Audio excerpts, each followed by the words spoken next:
मैं हूं आपके साथ जहां आरा और आप देख रहे हैं मन्नत समाचार न्यूज चैनल। आइए देखते हैं इस वक्त की ताज़ा खबर। सहरसा बिहार जिला ब्यूरो गौरव कुमार चौधरी की रिपोर्ट।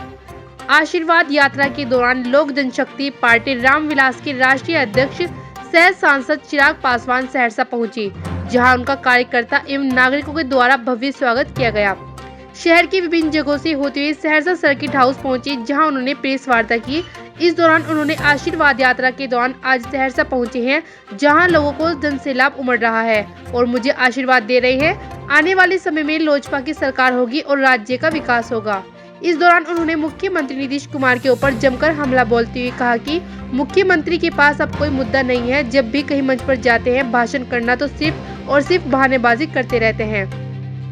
बिहार में रोजगार नहीं है, जिस कारण बिहारी दूसरे राज्यों में जाकर मौत की घाट उतारे जा रहे हैं। लोजपा की सरकार आएगी तो सबसे पहले मुख्यमंत्री के साथ निश्चय योजना की जांच की जाएगी। यह लूट की योजना बनाई गई है। उन्होंने कहा कि तारापुर विधानसभा और कुछ सर विधानसभा में हो रहे उपचुनाव में नीतीश सरकार की कड़ी हार होगी।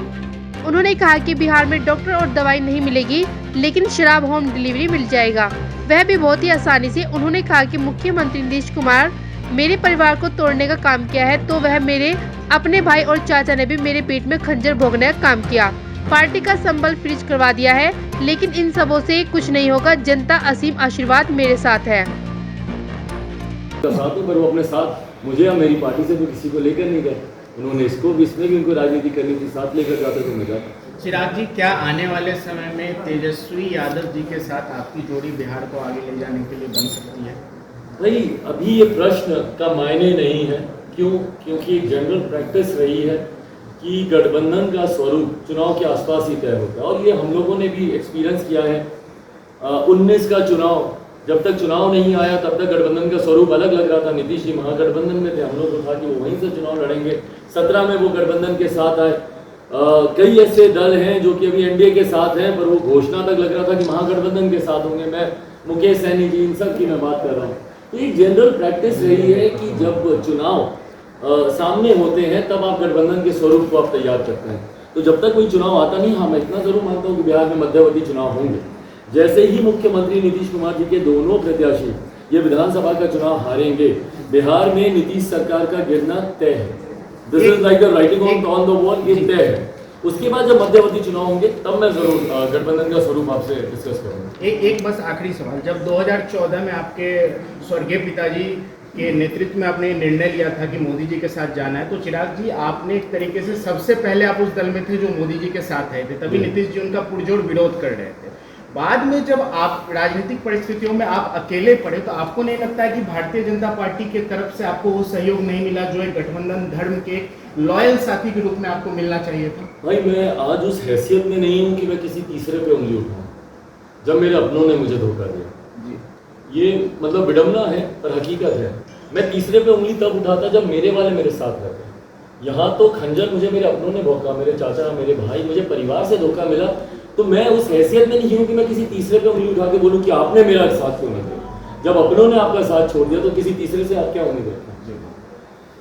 थैंक यू भाई। तो सबसे पहले मैं पत्रकार बंधुओं से हाथ जोड़कर क्षमा चाहूँगा। आने में अत्यंत विलम्ब हुआ, पर इस विलम्ब का जो कारण है उस कारण से मैं नाराजगी भी नहीं रख सकता हूँ, क्योंकि जिस तरीके से जनता का अपार स्नेह और प्यार देखने को मिला, मैं मानता हूँ कि आप सबके कैमरे कहीं ना कहीं साक्षी होंगे कि जिस घड़ी से हम लोग सहरसा बॉर्डर में हम लोग घुसे हैं, उससे पहले का भी माहौल एक तरफा ही था। पर अगर मैं आज सिर्फ इस जिले की बात करूँ तो जब से हम लोग बॉर्डर में घुसे हैं तब से लेकर अभी तक निरंतरता में मुझे लगता है 5-6 घंटे हो गए, और इन 6 घंटों के दौरान ना एक मिनट मुझे गाड़ी के अंदर बैठने का मौका मिला, ना एक घूंट पानी पीने का, क्योंकि सड़क के दोनों तरफ, और मुझे आप लोग टोकिएगा अगर मैं ज़्यादा भारी शब्दों का इस्तेमाल करूँ, एक जन सैलाब उमड़ कर आया हुआ था इस आशीर्वाद यात्रा में। और मुझे खुशी है कि जिस आशीर्वाद के लिए मैंने इस यात्रा की शुरुआत की थी और बिहार के जिस जिले से होती हुई ये यात्रा गुजरी है, हम लोग अधिकांश लगभग 80% जिला हम लोग कवर कर चुके हैं। पर अभी भी कुछ 8-10 जिले अभी बाकी हैं। इस बीच में लगभग पिछले 20-25 दिन हम लोग चुनाव प्रचार में हम लोग व्यस्त रहे, उस कारण हम लोग कोई यात्रा, आशीर्वाद यात्रा हम लोग इस बीच में कर नहीं पाए। पर बहरहाल अब चुनाव समाप्त है, आज तो मतदान भी हो गया, वोटिंग का काउंटिंग का इंतज़ार है, जिस दिन रिजल्ट आएंगे उसकी चर्चा मैं थोड़ी देर में करूँगा। पर इस आशीर्वाद यात्रा के समर्थन के बारे में मैं कह रहा हूँ, जिस जिले से ये यात्रा गुजरी है, और आप लोग सोशल मीडिया प्लेटफॉर्म पे देखेंगे, मेरे ट्विटर हैंडल पे, मेरे फेसबुक पे, जहाँ से भी, और मैं सिर्फ पिक्चर्स अपलोड नहीं कर रहा हूँ, क्योंकि कई लोग हैं जो कि पिक्चर्स को लेकर शिकायत करते हैं कि भैया उसमें कारस्तानी हो जाती है, आप एक ऐसे एंगल से खींचते हैं कि भीड़ दिखती है जितनी होती नहीं है।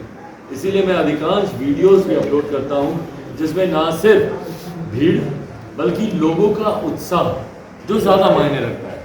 भीड़ तो कई लोग कहकर भी संभवतः अगर विधि व्यवस्था की जाए तो इकट्ठा करने का प्रयास करते हैं, पर मुख्यमंत्री जी की सभा में तो खैर विधि व्यवस्था के बावजूद भी भीड़ नहीं आती है।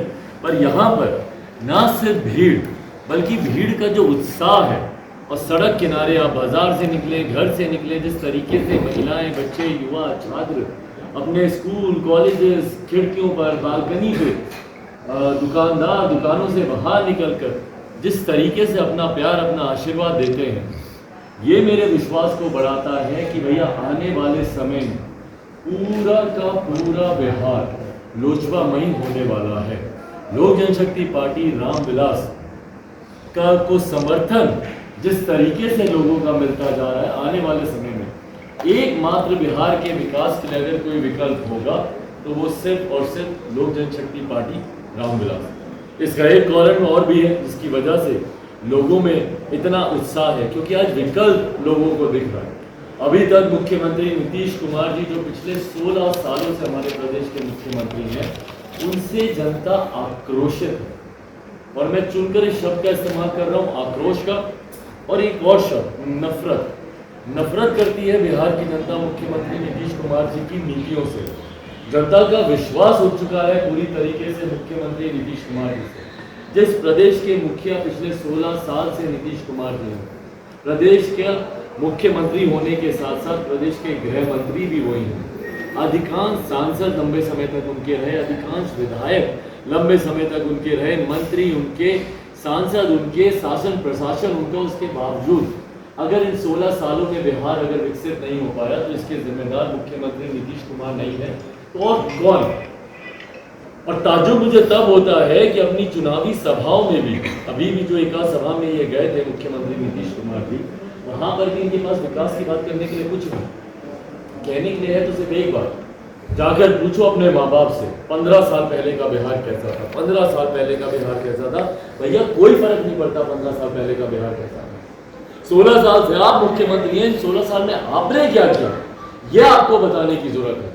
पर इनके पास 15 साल दिखाने के अलावा और कोई नीति नहीं है इनके पास नहीं, विकास की कोई बात इनके पास नहीं है। सिर्फ भ्रष्टाचार की योजना ये 7 निश्चय के तौर पर लेकर आए हुए हैं, उसका जिक्र करते रहते हैं। पर हकीकत है, और मैं चाहूंगा कि आप सब अपने कैमरे से जाके कैंडिड इसका सर्वे करें, जाएं गांव-गांव में पूछे कि क्या बन गई भैया नली गली, एक सुर में आवाज आती है नहीं। क्या हर घर में नल का पानी जल पहुंच गया? क्या नहीं।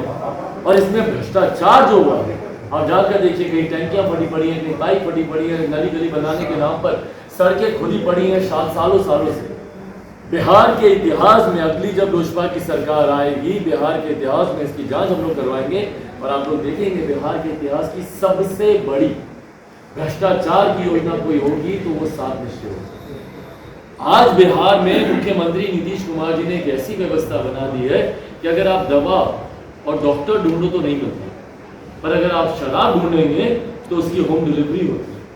ये है मुख्यमंत्री नीतीश कुमार जी की विकास की कला, और इसीलिए नफरत करती है बिहार की जनता। और इसका आशीर्वाद यात्रा में तो मैंने इस बात का अनुभव किया ही किया, पर साथ ही में दोनों चुनाव 2 सीटों पर, कुशेश्वर स्थान और तारापुर की जो सीटों, दोनों विधानसभा सीटों पर जो चुनाव हो रहे थे, उसमें भ्रमण के दौरान मुझे एहसास हुआ कि भैया एक बात तो जनता के दिमाग में स्पष्ट है कि कुछ हो जाए, अब मुख्यमंत्री नीतीश कुमार कभी नहीं।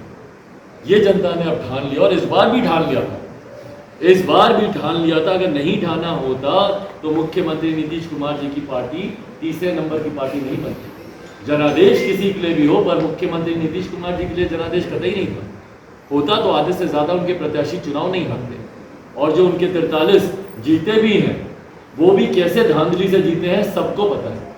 दोपहर तक किसी और को डीएम बुलाकर बोल रहे हैं कि तुम चुनाव जीत गए, रात होते होते तक सर्टिफिकेट किसी और को। धांधली के कल वीडियोस मैंने अपने खुद ट्विटर हैंडल पे मैंने अपलोड किए अपने अकाउंट से। उसमें किस तरीके से रात में ये लोग जा रहे हैं अनुसूचित जाति जनजाति की बस्तियों में जा जाकर 500-500 रुपए में ये लोग दलितों का वोट खरीदने का प्रयास कर रहे हैं। मुख्यमंत्री नीतीश कुमार जी को लगता है कि बिहार की जनता बिकाऊ है।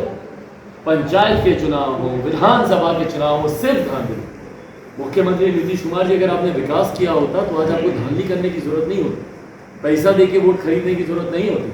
और बिहार की जनता बिकाऊ, ये सोच ही आपकी इतनी घृणित है, इतनी घृणित है, आपको लगता है कि भैया हर आदमी बिकाऊ है। भाई अगर अपने अधिकारियों के माध्यम से सिर्फ बिहार में भ्रष्टाचार और अपराधियों का संरक्षण करते हैं तो मतलब ये नहीं है कि भैया यही सारे संस्कार बिहार के हर जनता में और हमारा वाम में और हर कोई सामाजिक तत्व है। बिहार की जनता विकास की सोच रखती है, और मेरी लड़ाई बिहार के विकास की है, बिहार के खोए हुए गौरव, बिहार के खोए हुए सम्मान की है। मेरी लड़ाई बिहार में ही रोजगार, शिक्षा, बेहतर स्वास्थ्य सेवा देने का। भाई 1 साल बीत गया, एक शब्द नहीं निकला मुख्यमंत्री नीतीश कुमार जी के मुंह से। पिछले साल लगभग इसी वक्त बिहार में विधानसभा के चुनाव चल रहे थे। 1 साल के बाद ये उपचुनाव में जाते हैं प्रचार के लिए, एक शब्द नहीं निकला 19 लाख रोजगार को लेकर। बताए ना मुख्यमंत्री नीतीश कुमार जी, वादा किया था भैया 1 साल में कितना, 19 लाख भूल जाइए, 10 लाख दी, 5 लाख दिए हो, 1 लाख दिए हो। एक व्यक्ति मुझे मंच में खड़ा करके दिखा दीजिए मुख्यमंत्री नीतीश कुमार जी, मैं दावा करता हूँ कि पिछले 1 साल में एक मंत्री, एक व्यक्ति ऐसा नहीं है जिसको रोजगार मिला हो। और मिलना तो दूर की बात है, जिनके थे वो भी इन्होंने छीने। और मुख्यमंत्री नीतीश कुमार जी क्या बोलते हैं मन से, अरे कुछ लोग तो बोलता रहता है, हम तो ध्यान ही नहीं देते। कुछ लोग को आदत है बोलने की, भैया क्या गलत बोल रहे हैं बताइए ना। अगर हम 19 लाख रोजगार की मांग कर रहे हैं बिहारियों के, हम क्या गलत बोल रहे हैं? बिहार में ही रोजगार शिक्षा व्यवस्था की हम बात कर रहे हैं, हम क्या गलत बोल रहे हैं भैया? क्या सिर्फ आतंकियों ने ही गोली मारी उन बिहारियों को जम्मू कश्मीर में? वो गोली आतंकियों की नहीं, वो गोली मुख्यमंत्री नीतीश कुमार जी की कुव्यवस्था की भी है। अगर इन्होंने बिहार में रोजगार दिया होता तो वहां पर जाकर किसी को ठेका लगाना नहीं पड़ता। यहाँ पर अगर ये विधि व्यवस्था देते बिहारियों को तो दूसरे प्रदेशों में जाकर युवा बिहारियों को लाठियां नहीं खानी पड़ती। तो वहां पर लाठियां, वहां की असामाजिक तत्व आतंकी नहीं चलाते हैं गोलियां, ये मुख्यमंत्री नीतीश कुमार जी की गोलियां, ये इनके शासन प्रशासन की अव्यवस्था की गोलियां हैं कि दूसरे प्रदेशों में जाकर बिहारियों को अपमान झेलना पड़ता है। और इसीलिए मैं बिहार फर्स्ट, बिहारी फर्स्ट के साथ मजबूती से खड़ा हूं। भैया मेरी लड़ाई कोई सत्ता में आकर राज करने की नहीं है। ये लोग लड़ रहे हैं भैया सत्ता में आकर राज करने के लिए, मैं लड़ रहा हूं बिहार पर सिर्फ नाश करने की। मेरी लड़ाई बिहार के खोए हुए गौरव, बिहार के खोए हुए सम्मान की। मुझे जात पात धर्म मजहब से कोई फर्क नहीं पड़ता। मुख्यमंत्री नीतीश कुमार जी को शर्म आनी चाहिए, प्रदेश का मुखिया होने के बावजूद आपकी जिम्मेदारी बनती थी पूरे प्रदेश को एक साथ लेकर चले। आप बांटते भैया दलित में, महादलित में, पिछड़ा में, अति पिछड़ा में, समीकरण साधेंगे हम, लव कुछ साथ रहे तो अगड़ा तो पिछड़ा तो ये तो वो, हिंदू तो मुस्लिम। भाई आपको शोभा देता है, शर्म आनी चाहिए आपको बांटने की राजनीति करते हुए। अंग्रेजों ने भी इतना नहीं बांटा होगा हिंदुस्तानियों को जितना ये बिहारियों को बांटने में लगे हुए। और जब उनको कुछ नहीं मिलता तो उसे बांटने का काम करते हैं। मेरे परिवार को इन्होंने बांटने का काम किया, मुझे मेरे चाचा मेरे भाई से क्यों भैया, मैंने क्या ऐसा गलत बोला था? आज अगर आपके प्रत्याशी हारे, मैं मानता हूं लोक जनशक्ति पार्टी के प्रत्याशियों की वजह से हारे, मुझे गर्व है इस बात का, पर उतना ही श्रेय मैं बिहार की जनता को भी दूंगा। तो इसमें मैंने गलत क्या किया? पर उसके लिए चिराग पासवान की पार्टी को तोड़ो, इसके परिवार को तोड़ो, इसका सिंबल फ्रीज करा लो, चुनाव कैसे लड़ेगा? भाई कीजिए ना जितना करना है। मैं भी शेर का बेटा हूं, रामविलास पासवान का बेटा हूं, डरता नहीं हूं मैं किसी से। तोड़िए मुझे जितना तोड़ना है, बड़ी बड़ी शक्तियां इस्तेमाल कर लीजिए मेरे खिलाफ। कर ही लिया भैया, मुझे घर से अलग कर दिया, पार्टी से अलग कर दिया, सिंबल छीन दिया, क्या फर्क पड़ गया? चिराग कुमार पासवान आज भी उतना ही मजबूती से खड़ा है, आज भी उतनी मजबूती से मैंने चुनाव लड़ा और आज उससे दुगना मुझे जन समर्थन मिल रहा है। भैया क्या फर्क पड़ गया आपके करने से? अगर इतना ही ध्यान चिराग पासवान को तोड़ने की बजाय अगर आप बिहार में विकास पर लगाते मुख्यमंत्री नीतीश कुमार जी, तो संभवतः बिहार का थोड़ा सा विकास हो जाएगा। मुझ पर जितना ये ध्यान केंद्रित करते हैं, पूरी की पूरी कैबिनेट, भाई आप लोग पटना की मीडिया से पूछेगा, पूरी की पूरी कैबिनेट इन्होंने तारापुरा कुशेश्वर स्थान में उतार रखी है। पिछले विधानसभा में ऐसा माहौल नहीं था। बिहार के सारे मंत्रालय खाली हैं, पटना में एक मंत्रालय में काम नहीं चल रहा, पूरे के पूरे मंत्री और अभी तक बैठे हुए थे वोटिंग के दिन तक आचार संहिता का उल्लंघन करते हुए। मैं दावे के साथ कहता हूँ इन बातों, प्रमाण के साथ मैं ये बातें कहता हूँ। इनके मंत्री वहां पर बैठे हुए थे। क्यों भैया इतना भय किस बात का? चिराग पासवान से इतना डर किस बात का लगता है मुख्यमंत्री नीतीश कुमार जी को?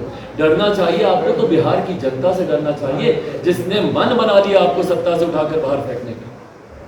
और इन दोनों उपचुनाव में, अंत में मैं इतना जरूर बोलूंगा, इन दोनों उपचुनाव के परिणाम आप देखिएगा। एक बात तो तय है कि मुख्यमंत्री नीतीश कुमार जी के प्रत्याशियों की हार, और बड़ी हार, छोटी मोटी भी नहीं, बड़ी हार, वो तय है। और बिहार की जीत ही मुख्यमंत्री नीतीश कुमार जी की हार में। 16 साल से मुख्यमंत्री जी की वजह से बिहार बर्बाद हुआ, बर्बादी के कगार पर जाकर। आज भी एक एक वोट जो आप लोग या कोई भी मुख्यमंत्री नीतीश कुमार जी को देता है तो वो बिहार को 4 कदम बदहाली की राह पर आगे। आपका लक्ष्य क्या है? अपने बस प्रत्याशी भाई 2 की मिनट जीत में बस मैं या समाप्त कर रहा हूँ अपनी बातों को कि अपना वोट एक भी व्यक्ति अगर देता है तो वो बिहार को बर्बादी की कगार पर धकेलता है, आने वाली पीढ़ी को पलायन के लिए मजबूर करता है। मुख्यमंत्री नीतीश कुमार जी को दिया गया एक भी वोट। और इसीलिए ये मेरे प्रचार के अनुभव से और इस आशीर्वाद यात्रा के अनुभव से मैं कहता हूं कि दोनों सीटों पर जो उपचुनाव हुए हैं उसमें 2 तारीख को जब परिणाम आएंगे तो उसमें आप देखेंगे इनके प्रत्याशी अगर अपनी जमानत भी बचा लें तो बहुत बड़ी बात होगी। और अंतोगत्वा बिहार के, जैसा मैंने कहा, मुख्यमंत्री नीतीश कुमार जी की हार में ही बिहार की जीत है। जनता भी अब इस बात को समझती है। जी भाई, मेरा सवाल ये था कि आपका लक्ष्य